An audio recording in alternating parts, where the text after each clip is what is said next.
Hello, welcome to all. इस video के माध्यम से हम देखेंगे कि हमें परीक्षा के दौरान क्या करना चाहिए और क्या नहीं करना चाहिए, क्योंकि अभी हाल ही में जो थर्ड ईयर के एग्ज़ाम हुए हैं उसमें स्टूडेंट्स को कई प्रकार की समस्याओं का सामना करना पड़ा था। तो उसी को दृष्टिगत ये वीडियो मैं बना रहा हूँ ताकि आप लोग को कुछ परेशानी ना हो जब एग्ज़ाम शुरू हो। चलिए इस वीडियो की शुरुआत करते हैं।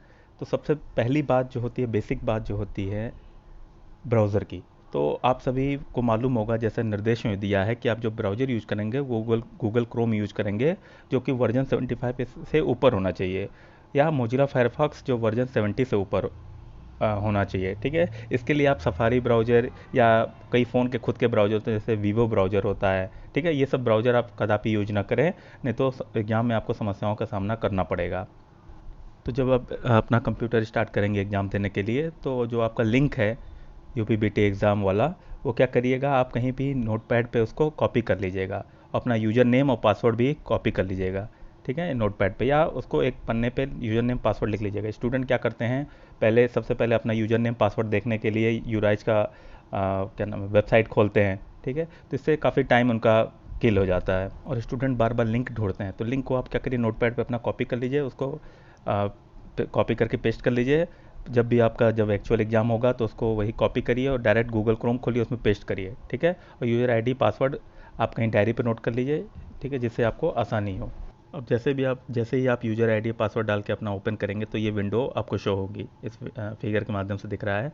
इसमें प्रोसीड बटन दिया होगा, नीचे आपका कैमरा, फिर उसके बाद माइक्रोफोन, तीसरा है ब्राउज़र। अगर आपका ब्राउज़र सपोर्ट करता है तो वो चेक हो जाएगा।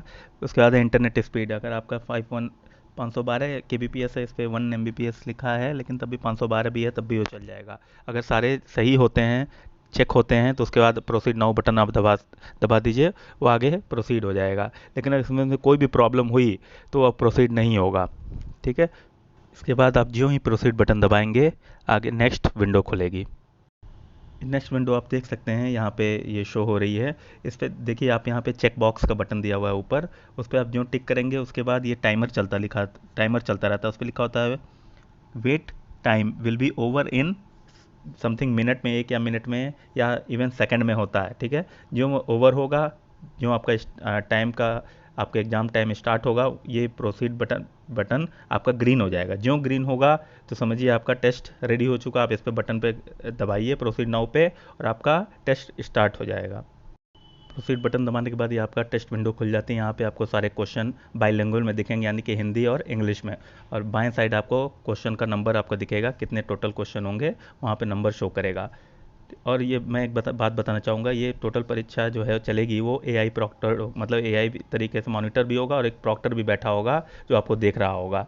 ठीक है, तो अगर कोई वार्निंग आती है, बार बार वार्निंग आती है, तो आपके स्क्रीन पे ऐसे लिखेगा कि वार्निंग फाउंड, या 4 out of 15 वार्निंग, 25 वार्निंग तक है, ये आपको वार्निंग शो होती जाएगी। अगर आपको क्या नाम वार्निंग मिलती है तो आप इसको सीधे ओके बटन दबा दीजिए, फिर आपका रिज्यूम हो जाएगा। लेकिन कोशिश करिए वार्निंग ना आए। अभी आगे मैं बताऊंगा कि किस किस कारण से वार्निंग मिलती है। इस स्लाइड में दिखाया गया है कि एक फ्लैग बटन होता है। फ्लैग बटन मतलब ये होता है, जैसे आप कोई क्वेश्चन किए, उसको आपको बाद में रिव्यू करना हो। ठीक है, बाद में उसको आपको लगता है कि इसको मुझे चेंज करने की आवश्यकता है, कोई कन्फ्यूजन हो रहा तो उसको फ्लैग कर सकते हैं। ठीक है, तो आपको शो करेगा उसका बटन जो बाएं साइड में है, उसका कुछ कलर चेंज हो जाएगा। आप उसको बाद में चेक कर सकते हो, दूसरा भी ऑप्शन सेलेक्ट कर सकते हो। फिर उसके बाद जब आप सब कंप्लीट कर लोगे तो इन्फॉर्मेशन आएगी कि आप सबमिट करना चाहते हैं कि नहीं। अगर आपका हो चुका है तो सबमिट करिए, नहीं तो बाय डिफ़ॉल्ट वो अपना टेस्ट जब ड्यूरेशन समाप्त होगा तो वो खुद ही कर लेगा। ध्यान रखिए, एक बार सबमिट हो जाने के बाद फिर से आपको मौका नहीं मिलेगा, इसलिए ध्यानपूर्वक सबमिट करिएगा। जब आप पूरी तरह श्योर हो जाइएगा मेरा क्वेश्चन कंप्लीट हो चुका है, तभी सबमिट बटन दबाइए। ज्यों आप सबमिट बटन दबाएंगे आपको एक इन्फॉर्मेशन मिलेगा, पॉपअप जनरेट होगा कि टेस्ट सबमिटेड सक्सेसफुली। अब हम देखते हैं हमको कि परीक्षा के दौरान क्या करना चाहिए और क्या नहीं करना चाहिए। ठीक है, आप सभी जानते हैं परीक्षा एआई प्रॉक्टर्ड है और एक प्रॉक्टर भी नियुक्त किए जाते हैं। ठीक है, जो कि आपको कंटिन्यूस देखते रहते हैं। ठीक, तो अगर आप कुछ अनुचित साधन का प्रयोग कर रहे हैं, मीन्स अनफेयर मीन्स जो कहते हैं, उसका यूज कर रहे हैं, तो प्रॉक्टर आपके टेस्ट को पॉज कर सकता है, टर्मिनेट भी कर सकता है। ध्यान रखिएगा। ठीक है, पॉज भी कर सकता है, टर्मिनेट भी कर सकता है। और ईयरफोन उनका यूज बिल्कुल भी नहीं करना है। अगर आप कुछ करते भी हैं तो प्रॉक्टर आपको चैट के माध्यम से इंस्ट्रक्ट कर सकता है। जैसे आपका फेस ना शो हो रहा हो, लाइट कम हो, तो कुछ भी अगर आप रीजन होगा तो प्रॉक्टर आपके साथ चैट कर सकता है। ठीक है। अगर मान लीजिए आपके टेस्ट देते वक्त कुछ प्रॉब्लम आ गई, जैसे मोबाइल में बैटरी डिस्चार्ज हो गई या लाइट चली गई, पावर फेलियर हो गया, तो आप फिर से दूसरे सिस्टम पे आप उसको रिज्यूम कर सकते हो, लॉगिन करके रिज्यूम कर सकते हो। रिज्यूम करने के बाद आप भी जो भी रिस्पॉन्स दिए होगे वो सब यथावत रहेगा, बना बनाया रहेगा, उसमें कहीं से भी कोई प्रॉब्लम नहीं आएगी आपको। लेकिन 15 मिनट से ज़्यादा अगर अनुपस्थित, मान लीजिए फेलियर कुछ हो गया उससे, लेकिन उससे ज़्यादा 15 मिनट से ज़्यादा हो गया, ठीक है, मान लो सिस्टम फेलियर हुआ और फिर आप जब दूसरा लॉगिन किए सिस्टम में तो 15 मिनट से ज़्यादा वक्त हो गया, तब आपको एक मैसेज देगा कि आपका टेस्ट का समय ख़त्म हो चुका है। तो इस स्थिति में आप हेल्पलाइन नंबर पे फ़ोन कर सकते हो। ठीक है।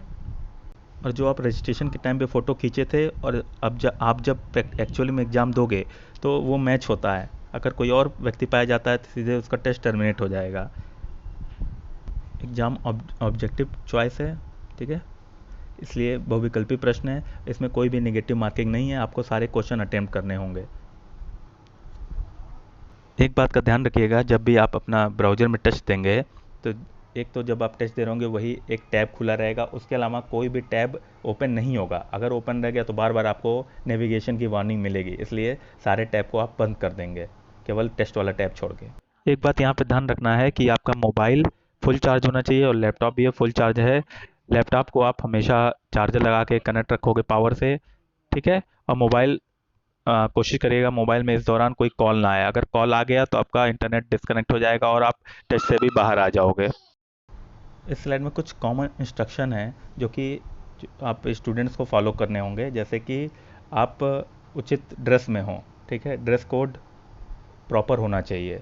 दूसरा है कैमरे के सामने कोई आगे पीछे घूमना नहीं चाहिए, केवल जिस रूम में आप एग्ज़ाम दे रहे हो उस रूम में केवल आप ही होने चाहिए, ठीक है। नहीं तो एआई सेंसर्ड है, वो तुरंत बता देगा समवन एल्स इज़ प्रेजेंट, आपको एक नोटिफिकेशन मिल जाएगा। माइक्रोफोन का आवाज़ म्यूट या कम नहीं करना है, जैसे है तेज़ उसको तेज़ ही रखना है। प्रश्नों को पढ़ना नहीं है, अपने मन में पढ़िए लेकिन मुंह से ना बोलिए कुछ। बार बार अपना जो आँख ओख है तिरछा उर्छा नहीं देखना है, सीधा कैमरा में देखना है, ठीक है। और क्वेश्चन अपना सॉल्व करिए, इधर उधर देखेंगे तो सीधे वो फेस नॉट फाउंड का नोटिफिकेशन दे देगा।